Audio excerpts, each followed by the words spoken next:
guardar, pessoal, a gente precisa guardar, por lei, o prontuário do nosso paciente por 10 anos. É bastante tempo, não é mesmo? É muito importante que a gente entre na lei, porque é lei fonoaudiólogo precisar ter prontuário e ainda a gente precisa saber que tem que guardar por 10 anos. Então, vou começar contando pra vocês um pouco da minha história pra justificar também por que a gente tá nesse bate-papo aqui. Olha só, quando eu saí da faculdade, eu não tinha um lugar fixo pra atender. Então, eu comecei a procurar alguns lugares onde eu pudesse fazer alianças, trabalhar com outros profissionais, procurar um emprego, prestar concurso e coisas nesse sentido. Quando eu comecei a ver aonde que eu ia, eu comecei a entrar numa clínica de odontologia e fazer com eles aí os atendimentos. Então, eles atendiam os pacientes, mandavam para mim, e aí eu fazia avaliação, mandava para eles,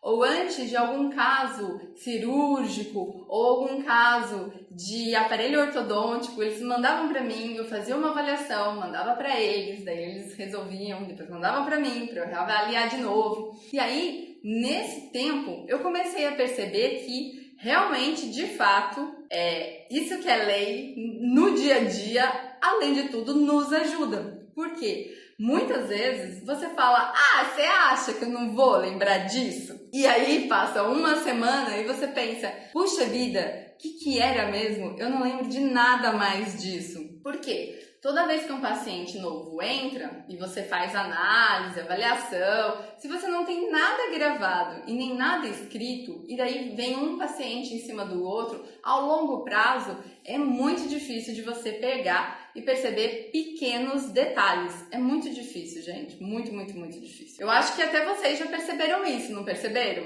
Qualquer coisa, se a história de vocês estiverem combinando com a minha, vão escrevendo aí também para eu saber da ideia de vocês. Então, eu comecei a sentir uma certa dificuldade e não sabia muito bem como eu organizava esse tipo de prontuário. E aí, no começo, eu comecei, como eu não tinha uma secretária, né? O que eu fazia? Eu mesma atendia o paciente e recebia esse dinheiro.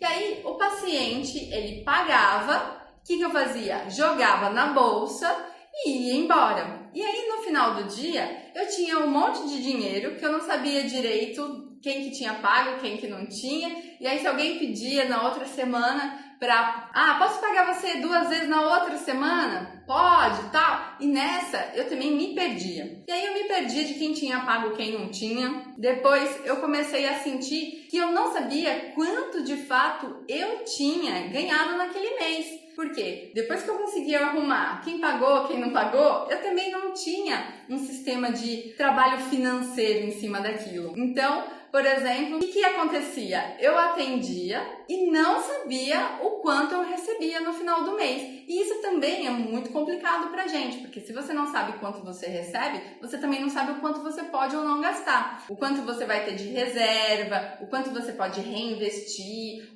né? Então, assim, essa dificuldade, eu acredito que ela é para todos nós que não conhecemos muito de gestão, de organização financeira. Por quê? Na faculdade, a gente nunca reparou ali ou teve uma aula que você aprendesse sobre esse tipo de abordagem. Então, a gente aprende o que é a parte mais básica de genética, embriologia, biologia, daí a gente vai aprendendo sobre motricidade, voz, áudio, vai crescendo e no final a gente aprende sobre a profissão em si, mas a gente não aprende a ser um profissional fonoaudiólogo. E aí, quando você se depara com o mercado, você começa a ver um monte de pacientes chegando, além de você ter que saber como atendê-los, você também precisa entender como organizá-los. Então, dessa maneira, eu comecei a perceber que realmente era fundamental eu precisar ter um prontuário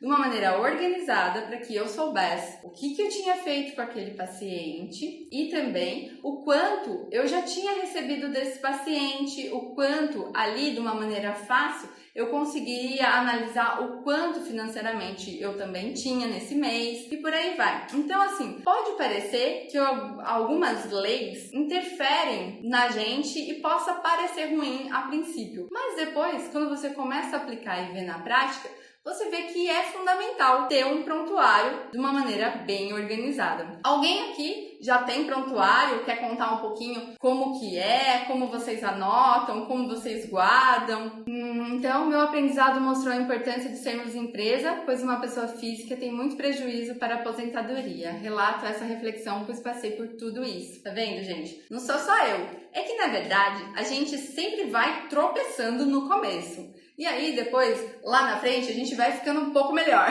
não é? Então, eu comecei a ver que isso era super importante nessa primeira clínica que eu atendia. Depois, eu comecei a me aventurar no movimento home care. Home care, você tem que levar a sua maleta com algumas coisas já predestinada para aquele trabalho e você precisa entrar, atender, sair, pegar o carro e ir para outro lugar. E aí, entrar, atender, sair, pegar o carro e ir para outro lugar. Então, essa dinâmica também começa a ficar complexa, que você precisa escrever os seus dados. E aí você não sabe muito bem o que você escreve ou o que você deu. Então, nesse momento, você também precisa dar bastante atenção para que seu prontuário fique de uma maneira adequada. Por quê? Porque além de ser fundamental a gente ter o prontuário, ele também tem que estar escrito corretamente. Sabe por quê? Que nem na área da medicina. Vamos supor que alguém está fazendo uma cirurgia plástica e aí essa plástica não deu certo. O que o paciente que fez a plástica logo de cara vai fazer? Vai processar o médico porque não gostou dessa cirurgia plástica. Na área da fonoaudiologia, a gente não vê tanto histórias de processos,